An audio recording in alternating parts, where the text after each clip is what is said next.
Our website, channelstv.com, has more information on our top stories and others.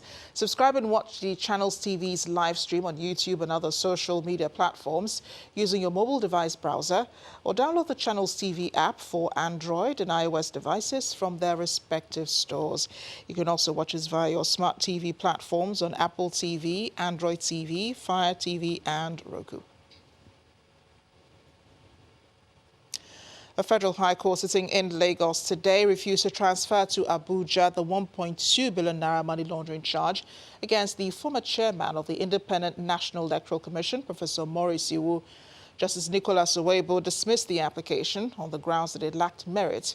He says a look at the list of witnesses submitted by the Economic and Financial Crimes Commission showed that most of the witnesses were in Lagos, some of them retired. At the last court proceeding, counsel to the former INEC boss, Ahmed Raji, told Justice Owebo that the transfer is necessary so as not to subject the defendants to great hardship. He said that Professor Iwu resides in Abuja, but always travels to Lagos whenever the case comes up. Counsel to EFCC, Rotimi Oyedepo, however, asked the court to refuse the application because all the witnesses listed in the probe of evidence, including the bank officials, reside in Lagos and Ibadan. The suit has been adjourned till April 28th for trial. Meanwhile, the Economic and Financial Crimes Commission has rearranged Oyekben Giwa Osage, a lawyer to former Vice President Atiku Abubakar, for allegedly laundering the sum of $2 million, during the 2019 general elections. He was rearraigned at the Federal High Court, Lagos, today, alongside his younger brother, Enose Giwa Osage, on a 3-count charge. Their rearrangement follows the transfer of the case file from Justice Nicholas Owebo to Justice Chukwujeku Aneke. In one of the counts, the Giwa Osages were both alleged to have, on February 12, 2019, conspired amongst themselves to make cash payments of $2 million without going through financial institutions. They both pleaded not guilty to the charge, and the court allowed them to continue on the bail earlier granted by the previous judge. Justice Aneke also fixed Monday, March 9th, to rule on Atiku's lawyer's application seeking permission to travel abroad for his medicals. We'll be hearing more from Ibrahim Adra now in Abuja. Hi, Ibrahim. Hello, Marachi. Well done. A federal high court in Kano today granted an order restraining the Kano State Public Complaint and Anti-Corruption Commission from investigating the affairs of the Emir of Kano, Muhammad Sanusi II, pending the hearing of the originating motion. The Emir had approached the court seeking an order for all parties to maintain status quo, pending the hearing and determination of the motion. The presiding judge, Justice Louis Alagoa, granted the Emir's plea in the ex parte motion filed today. The commission had summoned the Emir over fresh allegation that he illegally sold parcels of land belonging to the Kano Emirate worth over 2 billion naira.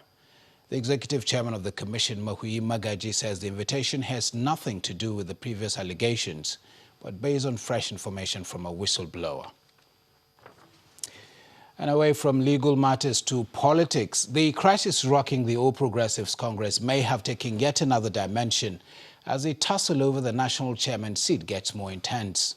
Today, a constitutional lawyer and an aide to the governor of Edo State, Mr. Adaze Mwanta, approached the National Judicial Council, NJC, where he filed a complaint against a judge of the Federal High Court in Kano, Justice Louis Alagoa, for alleged misconduct as a presiding judge.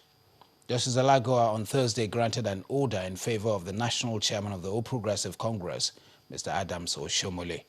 According to the complaint filed by Mr. Mwanta and obtained by Channels Television, the interim order by Justice Alagoa was hurriedly granted in favor of the defendants in the suit, less than 24 hours after Mr. Oshomole was stopped by an injunction from Justice Nlami Senchi from parading himself as the APC national chairman.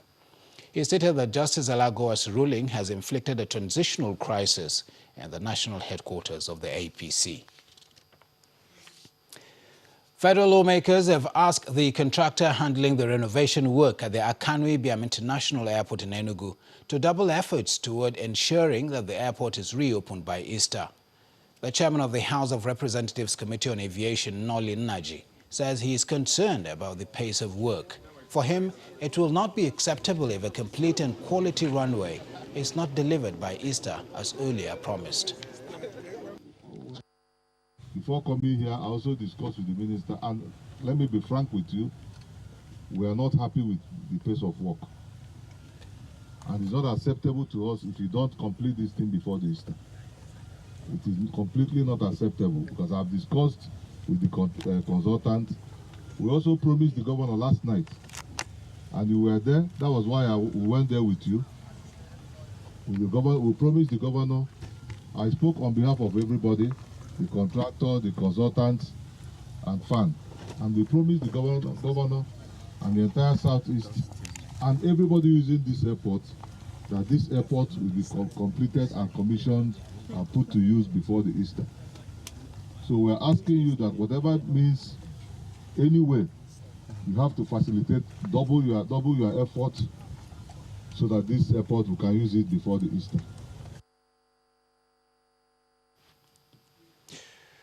Ahead of the commemoration of the International Women's Day on Sunday, the country representative of the UN Women, Comfort Lamte, has been speaking on the role of women empowerment as a tool for addressing issues of poverty in Nigeria. Ms. Lamte explains that women must remain competitive both locally and internationally for their income to experience a rise. On her part, the Director General of the National Center for Women Development, Ms. Mary Ekpere-Etta, describes the role of women as key to achieving socio-economic development. Sometimes I look at some of the trainings we give to our young women and women in general. We'll do soap making, we'll do tie-dyeing, we'll do we do the same skills generally. And I'm not saying the hairdressing, I'm not saying these are not important, because they are. But the point is, if we are training all the women in all those same skills to go into that same market, how much money are they going to make to break out of poverty to start being rich? So I think the more women we can have doing non-traditional jobs, like you have been brave enough to do, the more we are going to diversify and create a more competitive workforce. So I'm also very happy because you have a better chance to compete and excel at what you are going to do. So please do see this as an opportunity really to excel in this area, which is male-dominated, not just in Nigeria, but all over the world. Meanwhile, the Bank of Industry has joined the train of the celebration to extol the virtues of female gender. Various speakers at an event organized by the bank highlight the need for equal opportunity for women. The day is set aside to celebrate women's achievement.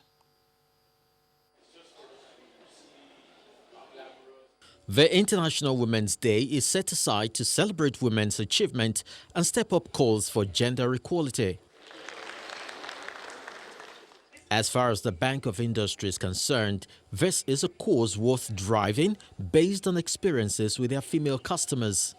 BOI is a firm believer in gender equality and has positioned itself to ensure that women-owned and women-led enterprises are able to access cheap financing over long tenure and with favorable terms. The long list of invited guests from both the public and private sectors of the economy, made up of successful women, clearly defines the place of women in the bank's scheme of operations. Please clap some more as Dr. Haju Sani comes forward.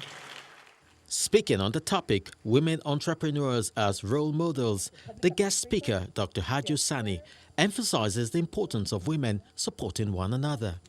It is estimated that women-owned entities represent over 30% of registered businesses worldwide. I don't know how many percent for Nigeria.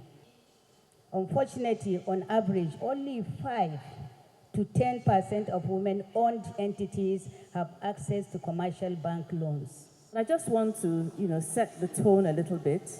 The panelist, riding on the topic, I Am Generation Equality, Realizing Women's Rights, share inspiring stories of their journey, as well as various ways they are giving other women the chance to excel. All I'm I'm asking for is give women a fair playing field. Okay. Don't make decisions that affect our lives at 2 a.m. or 3 a.m. in the morning. Make them when the women are seated at the table and they can lend their voice to whatever it is. What about the bulk of the Nigerian women who are not catered to, who do not have people to speak out for them, who do not have access to so many things that we in the urban cities take for granted?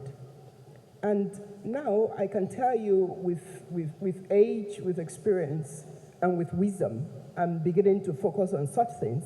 And that's why in the Channels Media Group, I make it a point of duty to look out for the women. Our second set of panelists discussed the topic, realizing your goals and aspirations. By your strong will, by your determination, a woman can become anything you want to become. You have to work twice as hard. You have to come to the table with competence, with knowledge, and with some confidence as well.